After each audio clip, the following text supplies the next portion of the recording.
Bismillah ar-Rahman ar-Rahim. Assalamu alaikum wa rahmatullah. Dans cette vidéo, nous allons voir ensemble un miracle psychologique qui se trouve dans la sourate Yusuf. C'est une sourate qui est spectaculaire et merveilleuse. C'est le plus beau des récits. Allah, en parlant de cette sourate, a dit nous allons te raconter le plus beau des récits. Donc c'est la plus belle des histoires qui existent parmi toutes les histoires de l'univers, du début jusqu'à la fin du monde.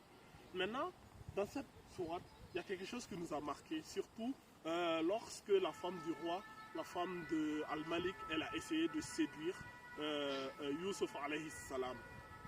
L'histoire nous a été relatée longuement dans cette sourate. Maintenant, dans une partie là-bas, il y a un passage qui a attiré mon attention.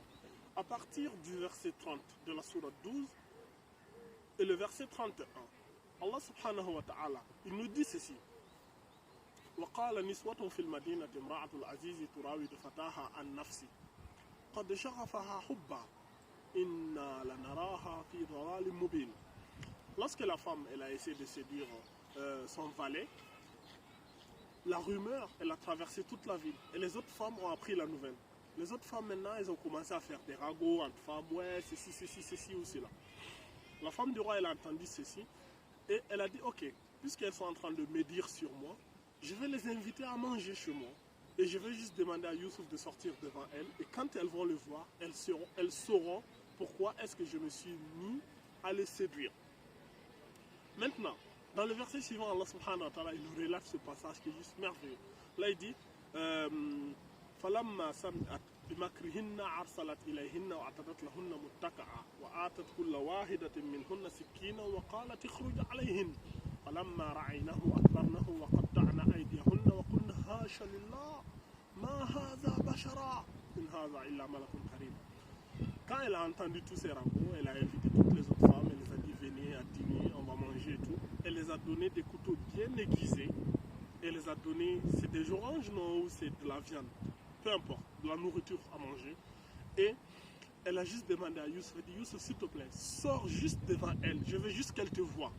Quand Youssouf est sorti devant elle, quand elle l'a vu, tellement qu'il était beau, Youssouf c'est l'être humain le plus beau de toute l'histoire de l'humanité jusqu'à la fin du monde. Dieu a créé la beauté, a divisé en deux.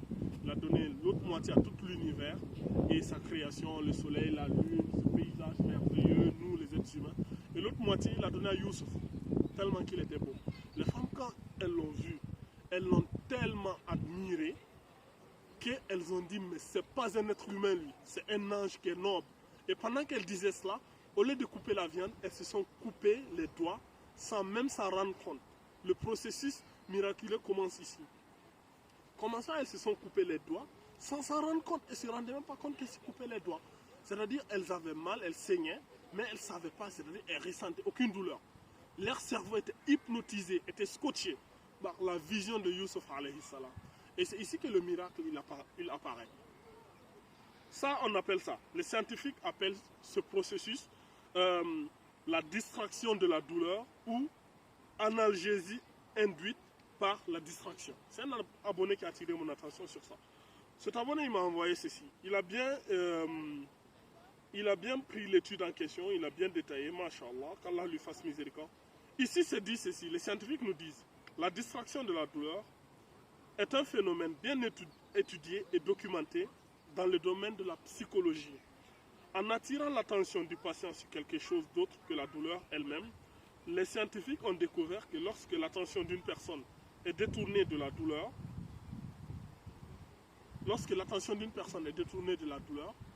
et que l'attention est focalisée sur quelque chose d'autre, le patient en question ne ressent plus la douleur, ou bien la douleur elle diminue. C'est juste incroyable en fait. Par exemple, on dit souvent quand vous voulez soigner les enfants ou quand vous voulez les vacciner, il faut les distraire. Une fois que son cerveau est scotché quelque part, il ne ressent plus la douleur. Et ce processus, c'est quoi? Les scientifiques ils disent ce phénomène peut s'expliquer par le fait que le cerveau a une capacité limitée à traiter les informations sensorielles et cognitives. Le cerveau, il ne peut pas traiter tout à la fois. Genre les informations sensorielles, ce que tu ressens et tous les récepteurs et tout. Et c'est-à-dire, s'il est concentré ou il est scotché à quelque chose d'autre, il ne ressent plus la douleur. Et c'est incroyable en fait. Et ça, Les scientifiques même utilisent ça comme des processus thérapeutiques dans certains trucs pour soigner des gens ou pour appliquer certains soins dans lesquels le patient peut ressentir de la douleur. Et ils conseillent ça à faire, surtout au sujet des enfants, etc., etc., etc. Et vous pouvez faire des recherches sur ça, vous allez voir que c'est juste incroyable et spectaculaire. Et le Coran nous parlait déjà de cela il y a plus de 1400 ans. Comme quoi, ils viennent tous, ils copient notre Coran, et après ils sortent, ils disent, ouais, on a fait des recherches. Après, c'est nous, on accuse maintenant comme étant des concordistes et des conformistes. C'est tout ce que j'avais à vous dire, c'est tout ce que j'avais à partager avec vous. Et que dire d'autre? Dites-moi ce que vous pensez de cela. هذا أعلم والله عز وجل أعلم سبحانك اللهم وبحمدك أشهد أن لا إله إلا أنت أستغفرك وأتوب إليك وآخر دعوانا أن الحمد لله رب العالمين.